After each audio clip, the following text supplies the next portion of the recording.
we got good audio in a TJ Boat video before GTA 6. I hope you're all happy now.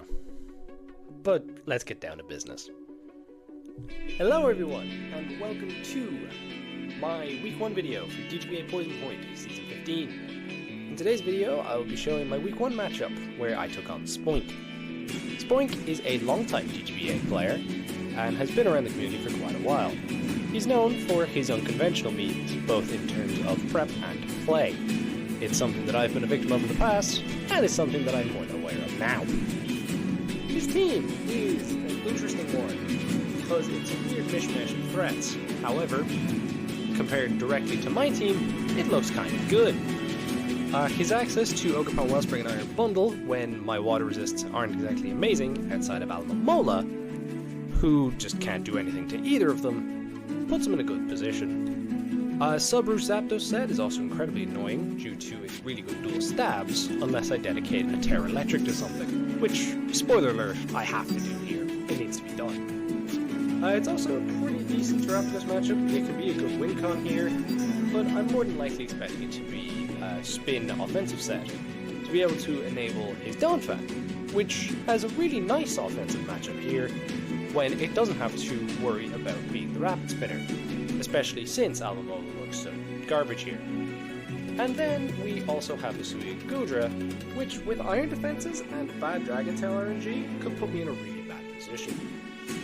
But there is one major flaw on Spoink's team, which was something that I decided to build my entire strategy around, and we'll get into that in due course. Without further ado, let's get into the 6 I brought. We start with Torn-T, unsurprisingly, and we've gone with Heavy Booth here with Terra Dragon. If anyone has better sprites for Terra types, do let me know, because this was the best I could do, and it's a little bit blurry, so I apologize. And I'm still messing around with layouts and things like that, so don't expect everything to look the same for the rest of the season. So we have a set here of Bleakwind Storm for stab, and speed drops are nice. Foul Play, to be able to deal with the SD Ogerpon that I'm expecting. U-turn to get on out of there versus mons that I need to, with the exception of Static Zapdos, because there's no point risking it. And for last move, we've gone with Protect, and we'll get into that a little bit later, with once we kind of get into the score, and you'll see why it's there. This was almost Taunt, but I thought the Protect just had a little bit more upset. In terms of our spread here, we have enough HP in full to where Trailblaze into a Terra-boosted Ivy Cudgel from Ogerpon does not kill, and we have enough speed for maximum Giant Ogerpon. We then get to our win con, which, surprise surprise, is Terra's Rude. And we have gone with an SD set here, with knockoff Trailblaze and Synthesis holding the black glasses. This is our obligatory Terra Electric due to how weak we are to Zapdos. However, flipping that matchup on its head to the point where Rude has really high upside and gets basically a free SD is phenomenal. That, in conjunction with its bulk here, where the HP and Spadef investment that I have mean that neither Terrapagos nor Bundle can two-shot on most occasions, unless the Bundle is Specs or the Terrapagos is modest Earth Power, which seems relatively unlikely here, gives me the opportunity to go absolutely ham. The speed allows me so that after Trailblaze I outspeed a non-Scarf Bundle, or booster speed obviously, and the attack investment means that +4 knockoff always kills a Bizdef Zapdos.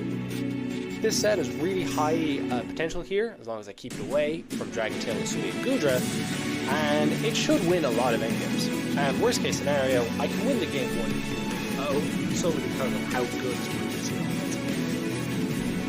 We then get to Jirachi, and this is my attempt of having an Iron Bundle switch in. We have gone for a Citrus Berry here with Wish Protect, Psychic Noise, and Aura Sphere. Wish Protect is self-explanatory. Psychic Noise is just in case a mod like Zapdos wants to try to come in and get a roost off on me after being weakened. And Aura Sphere gives me a way of wearing down both the Suya Gudra as well as Iron Bundle. As well as Houndoom, but I'm not entirely sure that's going to come into play. The HP and Spadef investment I have here means that I can take 2 Specs Hydro Pumps from Iron Bundle due after rocking my Citrus Berry. The speed tier is for Modest Terrapagos, and this is not the last time you will be seeing this speed tier, and then just a little bit of special attack for some extra damage output. I don't see Jirachi lasting super long in this game, but if it can do the few things it needs to do, I'll be quite happy.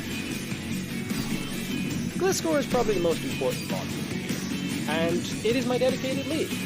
We've gone with a focus set, and we have T-Spikes on the set. And as I mentioned earlier, Spoink's team lacks one crucial thing, being the grounded poison. And with a lot of his mons not wanting to run boots here, I think Toxic Spikes are extremely powerful. We've gone with rocks alongside it. This was counter at one point to be able to surprise a lead Ogerpon Wellspring, but with the potential of it SDing a U-turning out, I actually made it to rocks, especially because the team's kind of weak to Houndoom, funnily enough, and I don't want to be the guy that loses to a Houndoom. Rock Slide plus Toxic are here both for Zapdos. Toxic to get it onto a timer, and Rock Slide to break any fast subs that Zapdos attempts to go for here. The HP for def investment means I live 2 offensive Hurricanes. The speed tier is the same as Jirachi, so for modest Terrapagos, and then just a little bit of attack investment, which hopefully will come into play versus fast Zapdoses. I'm a little bit worried at this thing not having ground stab, because that could lead to some Usui and Gudra problems, but I'd like to think that some other mons on my team can deal with it just fine. We then get to Cyclizar, or sorry, we get to Charles. And Charles is rocking a Mirror Herb here, with double-edged Scale Shot power with a U-turn. It's probably the most standard set of the week. Mirror Herb is here just to catch any SDs from Ogerpon as it attempts to set up, because the only thing that this mon actually dies to that I would expect to come is Play Rough, which I feel like if you're clicking Play Rough versus most of this team, it's a really difficult play to make. Yes, the Mirror Herb can proc on in body aspect, but my initial switch in is Torn, and I hope that he tears as early as possible, because he doesn't really need the grass typing here. If I can get a Scale Shot off to the point where I can SP Bundle, as well as having the attack boost, I could be in a phenomenal position here. Power Whip gives me the immediate damage output on the Ogerpon that I need, in case he does just rock with Cudgel, and U-turn gets me out of there, particularly versus the Sweet Gudra. I almost went Outrage in that slot just to get the damage on the Gudra, but I decided I need to keep this mon alive. The spread itself is fairly self-explanatory. We have the speed for Ogerpon, max attack for damage output, and the rest in HP because it's a nice regen number. We then get to Mismagius. And Mismagius is pretty important because of its capability of spin blocking both Terrapagos and Donphan. We're rocking the Culberberry here because of the Dark type coverage that both of them can carry. And we've gone with a Will-O-Wisp set here to be able to cripple both of them. Donphan obviously in the event that Rock can do boots, which is relatively likely. We've then gone for a Calm Mind Hex set, because Hex's offensive capability here, if mons are taking poison, is really strong. And I can Calm Mind alongside stuff like Terrapagos if I need to. And then we've gone with Pains of for survival recovery.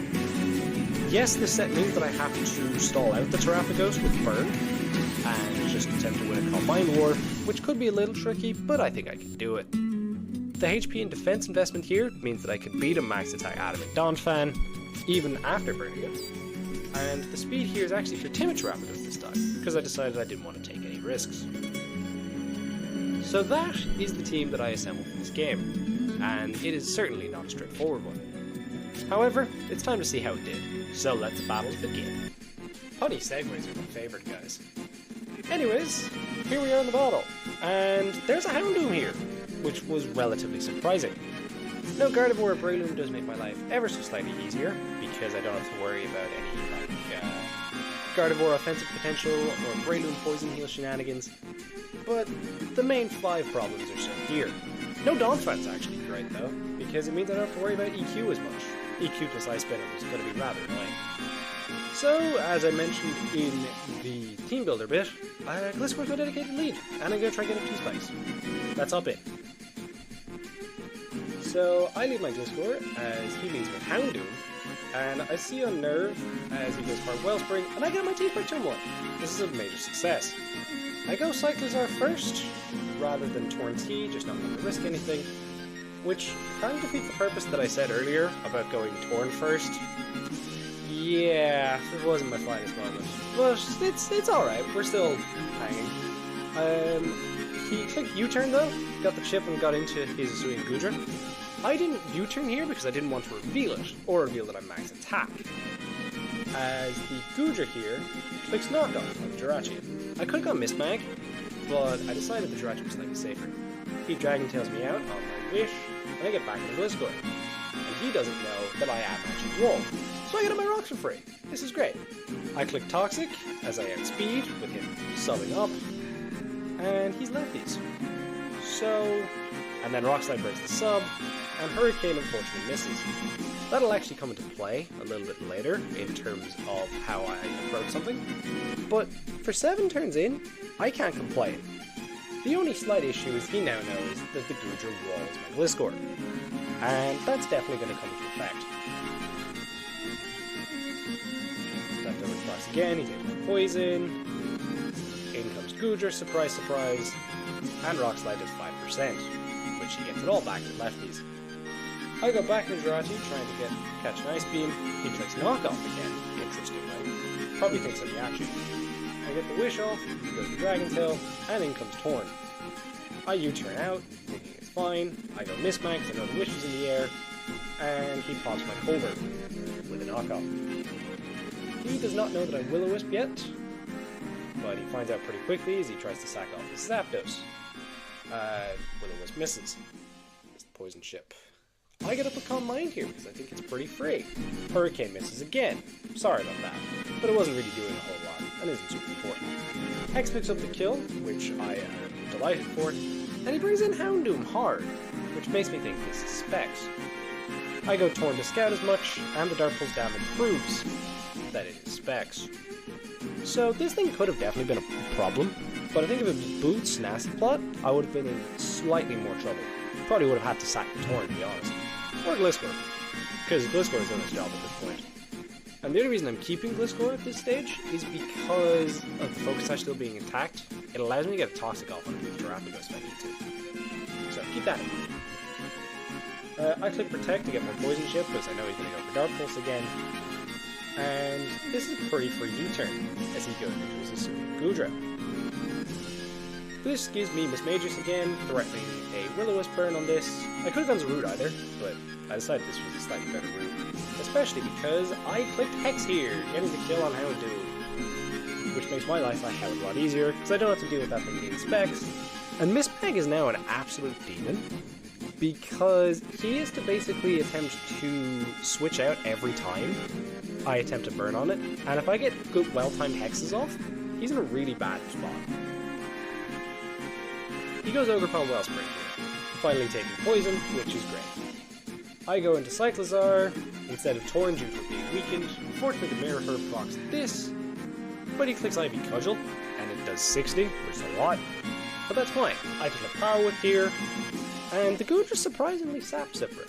I thought it was going to be Shell Armor, but I reveal U-turn here because he kind of knows that I'm offensive now due to that damage. As Dragon Tail does 13, dragging me out into Gliscor again. I go Jirachi to sack it off, which is completely fine, and I go Mismac here to threaten the burn once again. And he goes hard Wellspring, as I make the safe play of clicking Willow, when I definitely could have. And this is what I was talking about earlier. If the Hurricane had hit my Gliscor, I'm 100% sacking Gliscor here, because the Focus Sash is no longer intact, and it would have been an easy sack. However, I still think the Sash is kind of useful, particularly for Bundle or Terrafordos if things get out of hand. So I make a different decision, and instead I sack off my Torn here, as it just raw kills. Poison Chip goes again, I go Cyclizar, and I just double edge this time because my safe is quick, because U-turn didn't quite kill, and it was able to pick it off. I'm surprised he didn't keep this thing, because he could have gotten it in on Gliscor, but he doesn't really care about Gliscor at this point, so I guess it's fair enough. He goes into Goodra, and this is where I would have loved to have had Outrage, but I don't, so I just U-turn out into Mismag again, as we begin the Dragon Tailing into Cyclizar Chronicles. Or Gliscor. It happens to Gliscor a lot. I go back to Mismag, another free Dragon Tail, gets Gliscor in, and here I just decide, heck this, I'm getting for second layer. As he clicks Knockoff, gets rid of my Sash. He knows I'm no longer Yachi, so I could have swapped out here, but I was just sacking this thing off, and not wanting Dragon Tail. I get Zarude in here, which means I get to knock off the leftovers, which is great, as Dragon Tail is super obvious again, and in comes Gliscor, I'm taking any chip I can get on this Goodra right now, as Ice Beam picks me off. I get back in the Mismag, and he goes Hard Bundle, which is really interesting, because if I click Hex here, predicting this, which I know is a difficult play, I'm pretty sure he outright dies because he's not Boots. And that would have put him in a really awkward position, because he knows I'm Calm Mind. I guess, because I made the safe play here, and I just clicked Willow. And the reason for that was, I didn't think he'd make this play, but I guess at the same time, if he makes this play and is then Rock Polished Terrapagos, sacking Bundle is completely fine, because he knows my full... He doesn't know my full set at this point, because he hasn't seen Pain Split yet, but it's one of those positions where he probably thinks that Rock Polished Terrapagos can win, even though I have a healthy Zarude, because if he can get enough Calm Minds up on this thing, he just kind of kills everything. But that did not happen, and I decided the Mismage is too important, so I decided to give him my Cyclizar here, or maybe not, because that looks like he might be choiced. Because that was what was running through my head when he was revealing that he wasn't Boots. So I thought, ooh, that's interesting. I can get off a Scale Shot here, and then keep chipping the Goodra, and this thing might win? Which would be kind of interesting. Well, it won't win. It'll force the Terra Shell break, which is great for me anyways. But that was not the case. He just clicks Freeze Dry here. Still don't know what the item was. Keeps taking Poison Chip. I get to go Zarude here and click Terra Electric. As Freeze Dry does 34. I Trailblaze up and get the kill. He goes Goodra, unsurprisingly, because he wants to Dragon Send me out, and I get a free Synthesis in the meantime, which is great. And at this stage, I kind of knew this was an incredibly likely endgame, that his only way of dealing with my Zarude set was Dragon Tailing it out. So I knew I kind of had the 1-0 win in the bag, which allowed for me to play really safely. And while yes, I definitely could have played more for differential here, I don't think that week 1 is the week to be doing that. I can catch up on that later. I think it's far more important to get that win on the board first. And that's the thing, don't chase differential if you don't have to. So you probably will say that yes, I could have hexed way earlier on the Goodra switch outs, but at the end of the day, I'm still in the exact position that I want. Will-O-Wisp misses on Goodra, which is wonderful. If that crit me, I could have been in trouble, as I finally reveal Pain Split to get some extra damage off. He clicks Ice Beam, interestingly, probably trying to save PP or something, and I finally get the burn as he knocks me out with Knockoff, pursuing Goodra 3rd kill of the game. I don't think I've ever seen that before, and I don't think you'll ever see it again. And it definitely highlights that my prep was a little bit lacking for this thing, probably because I expected more of an Iron Defense set. And I didn't think he would catch on to my Gliscor being walled that quickly, but having all 4 moves revealed by turn 7 definitely plays into the fact. I go into Zarude here, I get an SD off, as he tries to go for Ice Beam Freeze, which is the only thing he can do, and Knockoff gets the kill. He goes to the last one on Terrapagos, which reveals to be Boots, surprise surprise, as I get a Trailblaze off, breaking the Terra Shell, as he clicks Rapid Spin, knowing that Starstorm won't kill me, and +2 Knockoff cleans up the game. That crit did not matter whatsoever, by the way. It was always going to die. And we get the 1-0W. Yes, I could have possibly done stuff a little bit better, and could have been a little bit more aggressive in the game, but I wanted to make sure that I got the week 1 win, so I played it as safe as possible. And I knew this was definitely always a plausible endgame because of his lack of ways of dealing with this sort of Zarude, and at the end of the day, we got the result, so I don't really care. Anyways, I hope you all enjoyed this week 1 recap, and I shall see you next week for the next one. Peace.